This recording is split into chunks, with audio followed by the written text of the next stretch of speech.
Hi, Scott here from Kinetic Cycle Coaching. So I'm going to talk to you in this video about the non-evasive stress that's attacking you. Yeah, you're feeling extra tired and you're putting it down to the training and maybe you've got to back off the training. But I see so many times athletes unaware of this non-evasive stress that's building up for a number of reasons, but they push it aside. They may be aware of it, but they're kind of blinkered to it because they're not gaining this stress through hard work. This video, I'm going to give you a couple of little tips that you can follow that will make a difference today if you start. Okay, let's dive in. The first thing is hydration. So everybody's aware I'm going to drink after an event, I'm going to drink during an event, my training sessions. They get hot, I get tired, I get sweaty, I'm drinking all the time, coach. Are you? Are you really making sure that you're replacing those fluids and those electrolytes? Here's a couple of little tips. So in the hot weather, people will drink on more. They may actually train for the same volume of time, but still have that longer ride. So I want you thinking about the really hot days. Can you change the timing of your ride? Or can you decrease the duration and maybe have more sessions shorter? But here's the real thing that I want you to do that will make a difference. Do you weigh in and weigh out? What do I mean by that? I mean a set of scales. If you weigh yourself in and weigh yourself out, we've got a good idea of what's been lost. Yes, that's water, folks. It's not fat. Not yet. That comes later. Do it in your birthday suit or just do it in a pair of shorts. Don't do it in clothing that's going to gather a lot of sweat and therefore add to the weight. And that difference is going to give you an idea of what you've lost, and you've got 4 hours after that session to replace that, to really maximize the efficiency of the water you're taking on board. If you're doing a session late at night, I would reset it again in the morning and add that on. Now remember, any session that's over an hour indoors or is over 3 hours outdoors, I would add a surplus 500 millilitres to that water for passive sweat.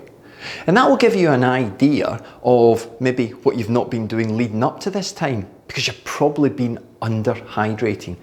Now the thing about training, especially in the summer in the warm conditions, is we will sweat a lot more. And you can gauge your sweat even by a basic lick your skin and get an idea of how much salt is in that. And we need to replace that. So most athletes, they'll go into the sports shop, order online some electrolyte tablets. Now, they will do 75% of the job. If you're sweating a lot and you're training a lot and you're starting to feel those classic symptoms of you're a little bit more miserable, well, more than normal. You've got headaches, okay? You're just feeling that irritable and you're losing motivation. This is a hormone change and it's your body shouting out, giving you a message. Stop training, please. I'm tired. But you don't listen to messages like that, do you? You keep training. You keep on overloading the system and increasing the stress on the system, so your immune system, boom, is being punched in the face by a heavyweight boxer. But you keep going. So try this. Himalayan pink salt. It has more electrolytes and it's more naturally balanced with your body. Or try salts that aren't so sodium based, more potassium based. You know, I say to people, add a little bit more salt and they think it's table salt on their food. No, it's not that. Okay, you need to make sure that you're getting those key electrolytes, because for some people, just missing a couple of them or being depleted in some will make a massive difference to the way you feel. Give it a go. So my next point is sleep. Now, it is so important. It is the #1 recovery method, okay? And you can't buy it in the shops. Well, not unless you're taking some forms of medication, but we don't want that, not at the moment.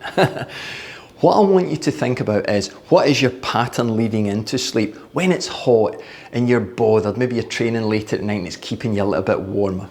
You know, you've got to have that 60 to 90 minute pattern of de-stressing and getting the body ready for sleep. These are basic things, keeping the room cool, you know, making sure your bed covering's cool, etc. You've got to have that pattern in place. And that's a basic thing, that's fundamental for anyone. Even if you're training 2 or 3 hours a week to 15 hours a week, you've got to have that in place. Here's some extra points I want you thinking about. If heat or irregular training times is upsetting your sleep, I can see an irregular pattern of around 60 minutes per night being lost. That's 7 to 8 hours a week. That's 2 sleep cycles of 4 hours. That's devastating. And if this builds up over a month, boom, you're going to be punched in the face again by that boxer. And this is going to take a big effort to recover from if you're still training.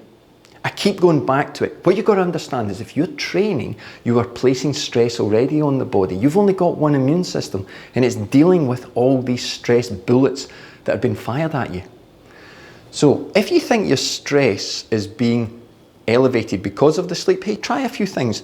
We've got watches that will measure your heart rate when we wake up, get that recovery rate, will measure your sleep patterns. We've got heart rate bands we can use in training. We can measure our heart rate when we wake up, get an idea of that resting heart rate. We've got pulse oximeters. A lot of my athletes use this, especially athletes of my vintage and older, and we get a resting heart rate plus oxygen saturation levels. This will give us an indication of where we're at in terms of the body's internal metrics. Because remember, your resting heart rate, your oxygen saturations, they're going to give us fatigue levels. They're going to tell us how much the body is being loaded in other areas. The brain's got a lot of jobs to condition and dish out each day. So you've got to make sure that you've got enough room to fit in your training.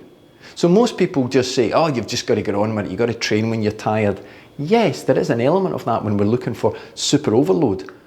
But if we keep doing that and just keep eating away at the immune system, you won't make any progress because you're in no condition to punch a hole in your fitness. Hey, if this video was of any use to you, give it a like, give it a thumbs up. Hey, leave a comment, get back in touch with me, ask me some questions. Hey, I'll put a link in where you can actually get in touch with me, dial in a call with me, and we can talk about your own training. Remember, anyone can train hard. There's only a few of us can train smart. I'll see you soon.